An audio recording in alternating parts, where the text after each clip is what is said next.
নমস্কার বন্ধুরা, আরও একবার তোমাদের সকলকে আমার এই চ্যানেলে স্বাগত জানাই। আজকে H.W. লংফেলোর একটি কবিতা নিয়ে আলোচনা করব। কবিতাটির নাম হন্টেড হাউসেস। আমি এই কবিতার প্রত্যেকটা স্টানজাকে এক একটা স্লাইডে ভাগ করে নিয়েছি যাতে আমার আলোচনা করতে সুবিধা হয় এবং তোমরা যারা শুনছো তোমাদের এই কবিতাটি বুঝতে কোনো অসুবিধা না থাকে। শুরুতে আমি লংফেলো সম্বন্ধে অল্প কিছু কথা একটু বলে নিই, তারপরে আমি কবিতার আলোচনা শুরু করছি। লংফেলোকে বলা হয়ে থাকে ফায়ারসাইড পোয়েটস, অর্থাৎ poets whose works were meant to be read out as form of entertainment for family and friends gathered by a fireplace. This poem is a meditation on the transience of the material and the permanence of the spiritual. It gives us the message that our loved ones always remain with us in our thoughts and memories. তো H.W. লংফেলোকে ফায়ারসাইড পোয়েটসদের মধ্যে একজন হিসেবে মনে করা হতো। এই ফায়ারসাইড poets কারা ছিলেন? ফায়ারসাইড পোয়েটস তাদেরই বলা হতো যাদের কবিতা বন্ধুবান্ধবরা এক জায়গায় একত্রিত হয়ে আগুনের পাশে বসে শীত উপভোগ করতে করতে শুনত, এবং এভাবেই তাদের একটা সাহিত্যের চর্চা চলত। লংফেলোর কবিতাও সেই ধরনেরই কবিতা, এবং সেই জন্য লংফেলোকেও এই ফায়ারসাইড পোয়েটসদের মধ্যেই অন্যতম একজন বলে মনে করা হতো। যে কবিতাটা নিয়ে আমরা আজকে আলোচনা করছি, এই কবিতাটি আমাদের এই মেটেরিয়াল জগতের যে ক্ষণস্থায়িত্ব বা ট্রানজিয়েন্স এবং যা কিছু স্পিরিচুয়াল তার যে পার্মানেন্স বা চিরস্থায়িত্ব, এই দুটো ভাবনার যে টাসল বা দ্বন্দ্ব, সেইটা নিয়ে কথা বলছে। এবং এই কবিতাটি আমাদের একটি মেসেজ দেয় যে আমরা যাদের ভালোবাসি, আমাদের যারা কাছের মানুষ বা যে সমস্ত মানুষরা আমাদের ভালোবাসেন, তারা সবসময় আমাদের সঙ্গেই থাকেন। এবারে আমি কবিতার মূল আলোচনা শুরু করি। First stanza. All houses wherein men have lived and died are haunted houses. Through the open doors, the harmless phantoms on their errands glide, with feet that make no sound upon the floors. So, according to the poet, all houses in which men have lived and died are haunted houses because spirits live in them and they can come in and go out easily through the open doors. They are absolutely benign and they do not make any sound. Thus, they do not disturb anybody. তো কবি বলছেন যে সমস্ত বাড়ি, যে বাড়িগুলোতে মানুষ বসবাস করে এবং যে বাড়িতে তারা মারা গেছেন, সেই সমস্ত বাড়িগুলো হন্টেড হাউস। কারণ স্পিরিট, বা আমি এখানে ভূত এই শব্দটা ব্যবহার করছি না, আমি আত্মা বলছি। স্পিরিট বা আত্মা এই বাড়িগুলোতে থেকে যায় এবং তারা খুব সহজেই জীবন্ত মানুষের মতোই খোলা দরজা দিয়ে যাওয়া আসা করে।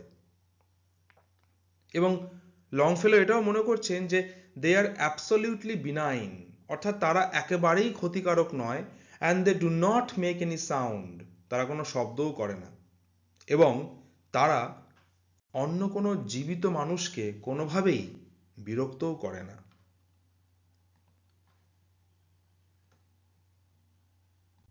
Second stanza.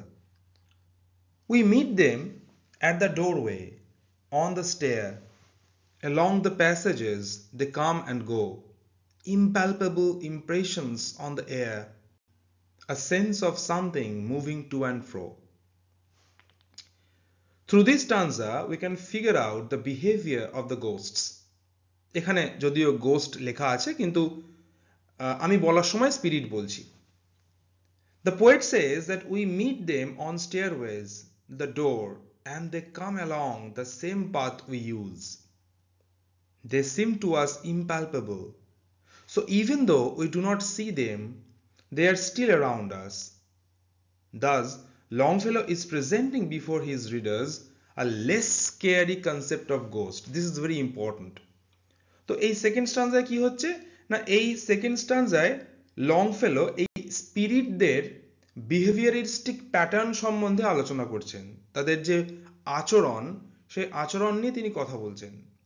তিনি বলছেন যে এই স্পিরিটদের আমরা সিঁড়িতে, দরজায় এবং যে পথ দিয়ে আমরা বা যে সদর দরজা দিয়ে আমরা আমাদের নিজেদের বাড়িতে ঢুকি সেখানে দেখতে পাই, কিন্তু they seem to us impalpable, তারা বায়বীয়, তাদের এই রক্তমাংসের শরীরটা নেই। সেজন্যই even though we do not see them, আমরা তাদের দেখতে না পেলেও they are still around us, তারা কিন্তু আমাদের আশেপাশে আছেন। So what Longfellow is trying to do over here, he is trying to establish the fact that the spirits are always there around us. এবং এভাবেই লংফেলো যেটা করছেন, তিনি he is presenting before his readers a less scary concept of ghosts. Spirit নিয়ে বা ghost নিয়ে আমাদের যে অর্থোডক্স ভয়ের ভাবনাগুলো থাকে সেখান থেকে বেরিয়ে এসে লংফেলো সম্পূর্ণ একটা নতুন কনসেপ্ট তৈরি করছেন এই স্পিরিটদের নিয়ে। Third stanza. There are more guests at table than the hosts invited. The illuminated hall is thronged with quiet, inoffensive ghosts, as silent as the pictures on the wall. Here, the ghosts have been compared to the paintings on the wall. The line, as silent as the pictures on the wall, signifies this. The ghosts are silent beings, unlike orthodox popular ideology related to ghosts. Longfellow says that at parties the number of guests is more than what the hosts invite. This is because the uninvited guests are none but the inoffensive ghosts who are so quiet that nobody can notice their presence at all. তো এই third স্টানজায় লংফেলো এই স্পিরিটদের দেয়ালের painting এর সঙ্গে তুলনা করেছেন। এই যে লাইনটা যেটা আমি যেখানে হাইলাইট করেছি রেড ইঙ্ক দিয়ে, this line is very important because it carries the meaning of this entire stanza. এই যে লাইনটা as silent as the pictures on the wall, যে সিমিলিটা ব্যবহার করেছেন লংফেলো, এই লাইনটা গুরুত্বপূর্ণ এই জন্যই কারণ এই লাইনের মধ্যে দিয়ে লংফেলো বলছেন যে আমাদের ঘরের দেয়ালে সাজানোর জন্য যে পেইন্টিংগুলো থাকে সেই পেইন্টিংগুলো যেরকম সাইলেন্ট, এই স্পিরিটগুলো বা এই গোস্টরা যেভাবেই বলি না কেন তারাও ভীষণ সাইলেন্ট। এবং আরো একবার সেকেন্ড স্টানজায় যে কাজটি লংফেলো করলেন, থার্ড স্টানজায় সেটি তিনি আরো একবার সেই আইডিয়াটা রিপিট করছেন যে দিস গোস্টস আর অ্যাবসলিউটলি বিনাইন, তারা মানুষের কোনো ক্ষতি করে না। এবং এখানেই গোস্ট বা স্পিরিটদের নিয়ে যে অর্থোডক্স পপুলার ইডিওলজিক্যাল ভাবনাগুলো রয়েছে, যে স্পিরিট মাত্রই বুঝি ক্ষতিকারক, তাদের দেখে ভয় পেতে হবে, তারা মানুষের ক্ষতি করবার জন্য আসে, এই ভাবনার সম্পূর্ণ বিপরীত রাস্তায় লংফেলো হেঁটেছেন। তিনি আরো একটি উদাহরণ দিয়েছেন যে তিনি বলছেন যে at parties the number of guests is more than what the hosts invite. This is because the uninvited guests are none but the inoffensive ghosts who are so quiet that nobody can notice their presence at all. যে সেই বাড়িগুলোতে যখন party হয় তখন host যে গেস্টদের নিমন্ত্রণ করেন, হিসেব করে দেখা যায় যে সে বাড়িতে গেস্টের সংখ্যা আরো বেশি।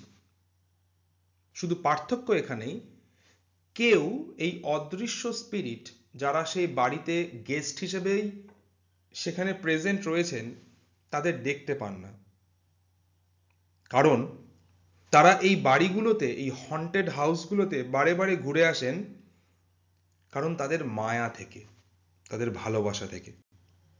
যে বাড়িগুলোতে তারা একসময় বাস করতেন, সেই বাড়ির ভালোবাসাগুলো তারা তখনও কাটিয়ে উঠতে পারেন না।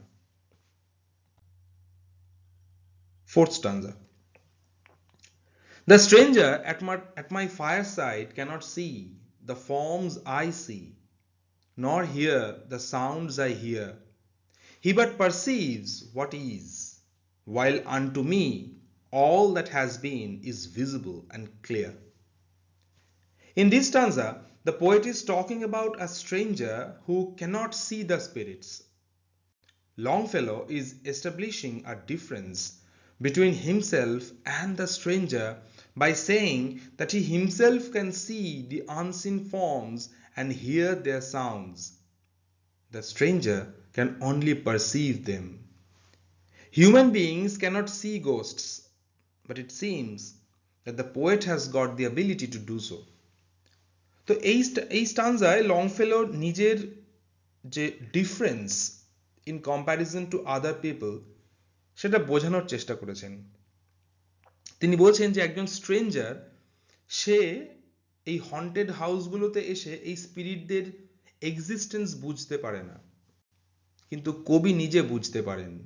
তাই বলছেন তিনি এই আনসিন ফর্মগুলো, যে ফর্ম বলতে এখানে স্পিরিটদের যে এক্সিস্টেন্স, তাদের যে ফিজিক, সেটা বোঝানোর চেষ্টা করা হয়েছে, যে ফিজিকটা আমাদের এই রক্ত মাংসের শরীরের সাথে মেলে না বলে আমরা দেখতে পাই না। লংফেলো বলছেন তিনি এই আনসিন ফর্মগুলোকে দেখতে পান, তিনি এই সাউন্ডগুলো শুনতে পান, যেটা সাধারণ মানুষ দেখতে পান না বা শুনতে পান না। Human beings cannot see ghosts, but it seems the poet has got the ability to do so. সাধারণ মানুষ এই স্পিরিটদের দেখতে পায় না, তাদের অস্তিত্ব বুঝতে পারে না, কিন্তু এখানে মনে হচ্ছে এই ফোর্থ স্টানজায় লংফেলো বলছেন তিনি কিন্তু এদের এক্সিস্টেন্স দিব্যি টের পান। Fifth stanza. We have no title deeds to house or lands, owners and occupants of earlier dates, from graves forgotten stretch their dusty hands, and hold in mortmain still their old estates. এই স্টানজাটা একটু complicated. This stanza is very important. Here, the poet seems to be talking from the point of view of the ghosts. He says that we, the spirits of people who have passed on, do not own any permanent houses. He describes them using imagery in the following line: from graves forgotten to stretch their dusty hands. These hands are holding the mortmain that used to belong to their estates. In this way, the poet expresses their true nature by saying that the houses they once owned have now been taken from them. They no longer own it, even though they might have had the estate papers in their dusty hands. Longfellow has injected the concept of materialism. This shows that ghosts have no worldly desires and are content with the way things are. So এই fifth স্টানজায় লংফেলো materialistic ভাবনা বা মেটেরিয়ালিজমের যে idea, সেইটাকে inject করেছেন। তিনি বলছেন এই যে বাড়িগুলোতে এই স্পিরিটরা এখন বসবাস করে, এই বাড়িগুলো হতে পারে তাদের লিগালি, এই বাড়িগুলো তাদের ছিল, এখন তাদের অবর্তমানে তাদের যারা পরবর্তী প্রজন্ম, তারা হয়তো এই বাড়িটাকে ওন করেছে বা ইনহেরিট করেছে, কিন্তু যারা স্পিরিট, তাদের কোনো মেটেরিয়াল ডিমান্ড বা প্লেজার আর নেই, তারা এখন আর এই বাড়িগুলোকে নিজের বলে দাবি করে না। তাই তিনি বলছেন যে, এবং এখানে কোথাও একটা Longfellow as if on behalf of the spirits কথা বলছেন, স্পিরিটদের হয়ে কথা বলছেন, সেই জন্যই উই এই প্রোনাউনটা ইউজ করা হয়েছে। তিনি বলছেন, we the spirits of people who have passed on do not own any permanent houses. যেহেতু তিনি বলছেন আমরা যারা এই স্পিরিট, যেহেতু আমরা এই পৃথিবীতে রক্তমাংসের শরীর নিয়ে আর নেই, তাই আমাদের কোনো স্থায়ী ঠিকানা নেই। এবং এভাবেই যুগের পর যুগ ধরে তারা এটাই প্রমাণ করে চলেছেন that ghosts have no worldly desires. যে পার্থিব চাহিদার জন্য পৃথিবীর মানুষের জীবনে এত যন্ত্রণা, এই স্পিরিটদের জীবনে সেই পার্থিব কোনো চাহিদা নেই। তারা তাদের সেই ইম্প্যালপেবল ফর্ম বা ইম্প্যালপেবল শেপ, সেটা নিয়েই দিব্যি ভালো আছে। Sixth stanza. The spirit world around this world of sense floats like an atmosphere, and everywhere wafts through these earthly mists and vapor dens a vital breath of more ethereal air. In this stanza, the poet mixes up the spiritual world with the physical one. He explains that the world of ghosts floats like an atmosphere. A vital breath of more ethereal air comes out in the mists and vapors of the earth. The poet tries to suggest that the spiritual world and the material world are closely tied together, and we can hardly segregate them. The earth has mists and vapors of many kinds, and it is through this that the ghosts and phantoms find a way to slip into a human dimension or firmament. In this way, the ghosts penetrate into human world. তো এই স্টানজায় spiritual world এবং যে physical world, সেই দুটোর মধ্যে একটা mix up দেখা যাচ্ছে। তিনি বলছেন, অর্থাৎ লংফেলো বলছেন, যে এই যে ওয়ার্ল্ড অফ গোস্টস, এটা ফ্লোটস লাইক অ্যান অ্যাটমসফিয়ার। আমাদের যে বাতাসের স্তরগুলো রয়েছে, ট্রপোস্ফিয়ার, স্ট্র্যাটোস্ফিয়ার, মেসোস্ফিয়ার এটসেট্রা, সেই বাতাসের স্তরগুলোর মধ্যে দিয়ে অ্যাজ ইফ এই গোস্ট বা স্পিরিটদের যে জগৎ, সেটা ভেসে বেড়াচ্ছে। এবং এই পৃথিবীর যে মিস্ট এবং ভেপার রয়েছে, সেখান থেকে a vital breath of more ethereal air, ইথারের মতো বাতাসে মিশে যাওয়া, আলাদা করে চিনতে না পারা, দেখতে না পারা, বুঝতে না পারা যে অস্তিত্ব এই স্পিরিটদের, সেই অস্তিত্ব যেন এই বায়বীয় পদার্থগুলোর মধ্যে ভেসে রয়েছে বা মিশে রয়েছে। কোথাও একটা পোয়েট এটা বলার চেষ্টা করছেন প্রবাবলি, যে এই যে স্পিরিচুয়াল ওয়ার্ল্ড এবং মেটেরিয়াল ওয়ার্ল্ড, এই দুটো খুব ক্লোজলি টাইড টুগেদার, এবং আমরা চট করে এটাকে সেগ্রিগেট করতে পারি না বা আলাদা করতে পারি না। অর্থাৎ এই যে ফিজিক্যাল ওয়ার্ল্ড এবং স্পিরিচুয়াল ওয়ার্ল্ড দুটো রয়েছে, সেই দুটোকে আলাদা করা খুব কঠিন। এবং এই স্পিরিটরা বায়বীয় স্তর, যে স্তরের মধ্যে দিয়ে আমাদের নিঃশ্বাস প্রশ্বাসের ট্রানজাকশন চলছে প্রতি মুহূর্তে, সেই নিঃশ্বাস প্রশ্বাসের যে ওয়েব, তার যে জাল, সেই জালের মধ্যে দিয়ে কিভাবে যেন পেনিট্রেট করে এই হিউম্যান ওয়ার্ল্ডে। এভাবেই আমাদের এই হিউম্যান ওয়ার্ল্ড, আমাদের রক্তমাংসের যে জগৎ, সেটাকে যদি আমরা মেটেরিয়াল ওয়ার্ল্ড বলে ভাবি, এবং যদি স্পিরিটদের জগৎটাকে আমরা স্পিরিচুয়াল ওয়ার্ল্ড বলে ভাবি, তাহলে এখানে এই দুটো জগতের মধ্যে একটা পেনিট্রেশন ঘটছে, একটা মিক্স আপ ঘটছে, এবং এই মিক্স আপটাই সিক্স স্টানজায় লংফেলো বলতে চাইছেন। Seventh stanza. Our little lives are kept in equipoise by opposite attractions and desires. The struggle of the instinct that enjoys, and the more noble instinct that aspires. তো লংফেলো বলছেন যে লংফেলো writes this stanza from the point of view of human beings. He says that our life is put in constant dilemma between attractions and desires. We often fall prey to our temptations, but the spirits have no such thing. তো এই seven স্টান্জাটা খুব ছোট্ট, কিন্তু এর ইন্টারপ্রিটেশনটা খুব খুব significant. লংফেলো বলছেন যে আমাদের যে জীবন সেটা একটা কনস্ট্যান্ট ডিলেমার মধ্যে রয়েছে, অ্যাট্রাকশনস অ্যান্ড ডিজায়ার্স। আমরা কোন জিনিসের প্রতি আকৃষ্ট হই এবং সেই কোন কোন জিনিসগুলোকে আমরা বাসনা করি বা আমাদের কামনার মধ্যে কোন জিনিসগুলো ধরা পড়ে, সেই অ্যাট্রাকশনস অ্যান্ড ডিজায়ার্সের মধ্যে যে ডিলেমা, আমরা প্রায়শই সেই ডিলেমার শিকার হই। We often fall prey to our temptations, কিন্তু the spirits have no such thing.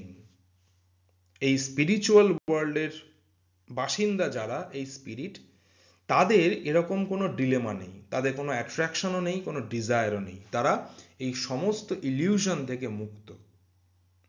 আমরা যদি আমাদের হিন্দু ফিলসফির দ্য কনসেপ্ট অফ মায়া, যদি মায়ার কথা ভাবি, তাহলে সেই কনসেপ্ট অনুযায়ী বলতে হয় যে এই স্পিরিটরা এই মায়া থেকে মুক্ত, এই ইলিউশন থেকে মুক্ত, যে ইলিউশনের মধ্যে আমরা প্রতিদিন প্রতিনিয়ত নিজেদেরকে বেঁধে চলেছি।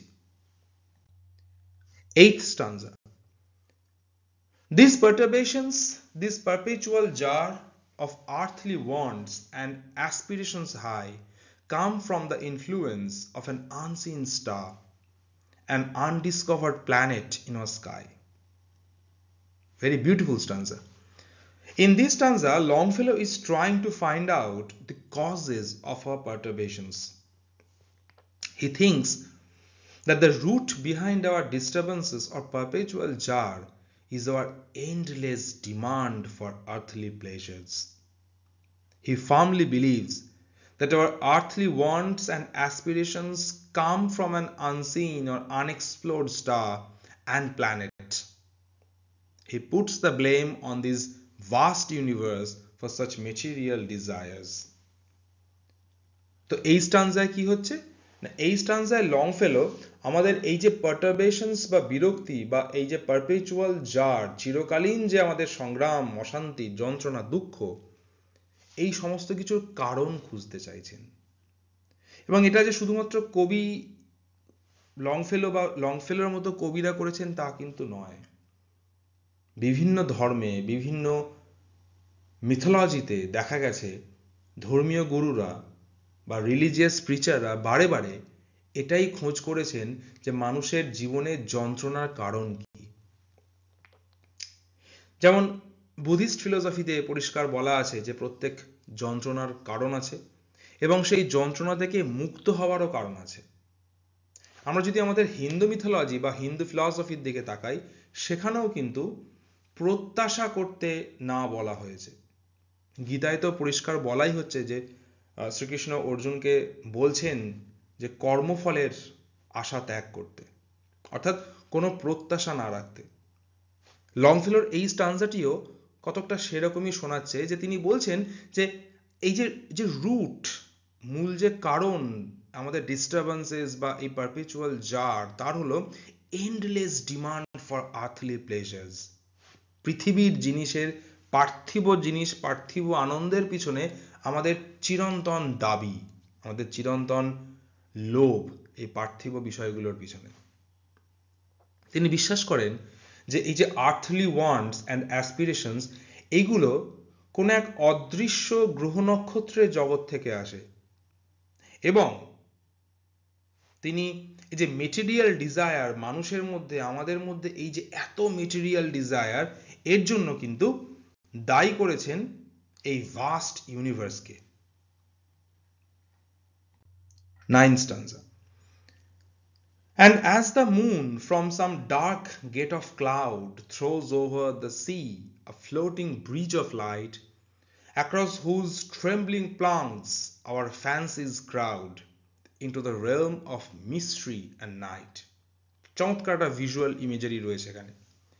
In this stanza, the element of mystery has been infused into natural phenomenon of light.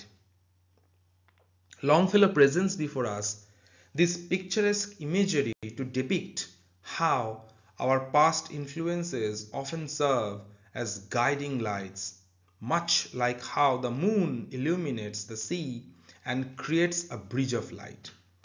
তো এই স্ট্যান্সায় as I say there's a very beautiful visual imagery. এই স্ট্যান্সায় কি হচ্ছে না, the element of mystery has been infused into natural phenomenon of night. অর্থাৎ রাত্রে যখন চাঁদ ওঠে এবং সেই চাঁদের আলোয় যে একটা দুর্দান্ত ভিজুয়াল সিন্টিলেটিং বিউটি তৈরি হয়, সেইটাকে ইনফিউজ করে দেওয়া হয়েছে এলিমেন্ট অফ মিস্ট্রির সাথে। লংফেলো আমাদের সামনে একটা আলোর তুলনার যে অ্যালেগরি সেটা নিয়ে এসছেন। রাত্রে চাঁদের আলো যখন সমুদ্রের জলের উপর পড়ে, দেখে মনে হয় যেন একটা আলোর ব্রিজ তৈরি হয়েছে, এবং সেই ব্রিজটা যেন দুটো জগতের মধ্যে একটা কমিউনিকেশন তৈরি করার চেষ্টা করছে।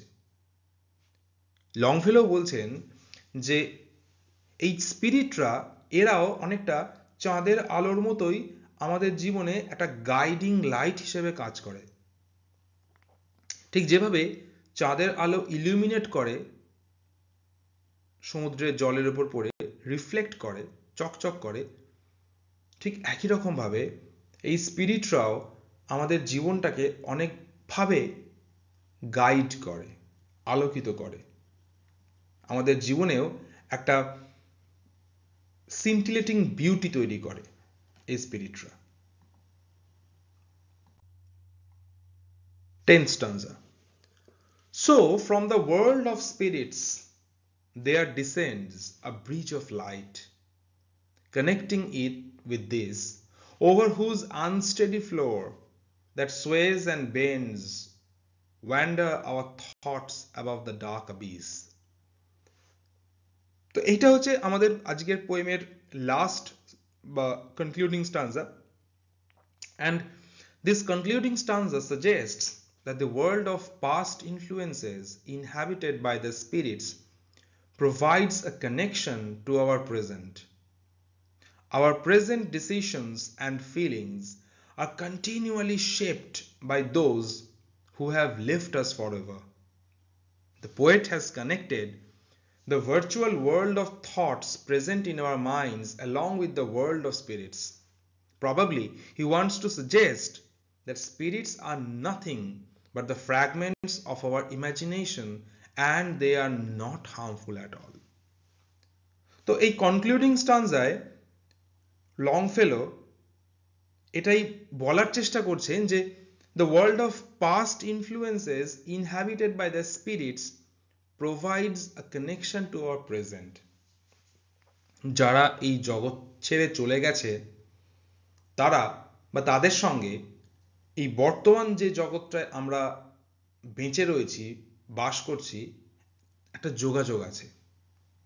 এবং আমাদের এই যে বর্তমান দিনের যে সিদ্ধান্ত এবং অনুভূতি, সেগুলো লংফেলো বিশ্বাস করছেন সেগুলো আর continually shaped by those who have left us forever.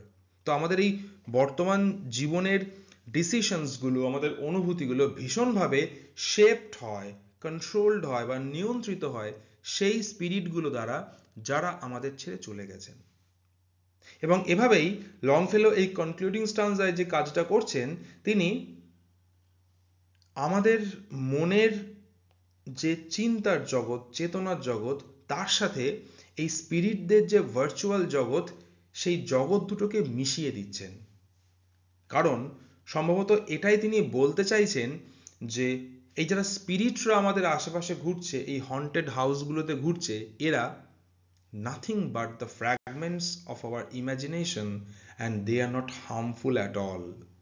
তারা আমাদের এক কল্পনারই চেহারা, এবং তারা একেবারেই আমাদের পক্ষে ক্ষতিকারক নয়। তো আলোচনাটা শেষ আজকের। আমি শেষ এই দু চার কথা একটু কবিতাটি সাম আপ করে দিই। The poem's central theme revolves around the transient nature of life and the inevitable march of time. Longfellow reflects on the fleeting nature of human existence, highlighting how even the most vibrant and lovely places eventually succumb to abandonment and decay. তো কবিতাটির মধ্যে দিয়ে লংফেলো এই জীবনের যে transient nature, এবং সময়ের যে ইনএভিটেবল মার্চ, সময়ের যে এগিয়ে যাওয়া, যে সময়কে আমরা কোনোভাবেই বাঁধতে পারি না, যে সময়কে আমরা কখনোই হারাতে পারি না আমাদের ক্ষমতার জোরে, সেই সময়ের কথাই বলছেন। এবং কবিতার শেষে এই ধারণাটাই আমাদের মাথার মধ্যে ঘুরপাক খাচ্ছে যে যা কিছু আজ ভাইব্রান্ট এবং লাভলি, সেগুলো একটা সময় অ্যাবান্ডান্ট হয়ে, সেগুলো একটা সময় ক্ষয়ে যায়। এবং আজকের এই আমাদের চাকচিক্যের যে কনস্ট্রাকশনসগুলো রয়েছে, সেগুলো একসময় হন্টেড হাউস হয়ে যায়। আমাদের আলোচনা আজকে এখানেই শেষ। আমি চেষ্টা করলাম এই দীর্ঘ কবিতাটি যতটা প্রিসাইজ ওয়েতে ইউটিউব ভিডিওর মাধ্যমে বলা যায় সেটা করার। হয়তো এটা নিয়ে আলোচনা করার আরও অনেক সুযোগ ছিল, এবং সেটা এই আলোচনাকে বা এই ভিডিওটাকে অনেক বেশি দীর্ঘায়িত করতে বলে আমাকে একটু সংক্ষেপে আলোচনাটা করতে হলো। তোমরা অবশ্যই জানিও তোমাদের কেমন লাগলো, তোমাদের মতামত ভীষণ গুরুত্বপূর্ণ। কোনো সাজেশনস থাকলে অবশ্যই জানিও। এবং যদি মনে হয় আমার এই একাডেমিক চ্যানেলের কন্টেন্টগুলো তোমাদের ভালো লাগছে, তোমাদের কোনো কাজে আসছে, তাহলে চ্যানেলটিকে একটু সাপোর্ট করো। ভালো থেকো। খুব তাড়াতাড়ি ফিরে আসবো আবার নতুন কোনো কন্টেন্ট নিয়ে। Thank you.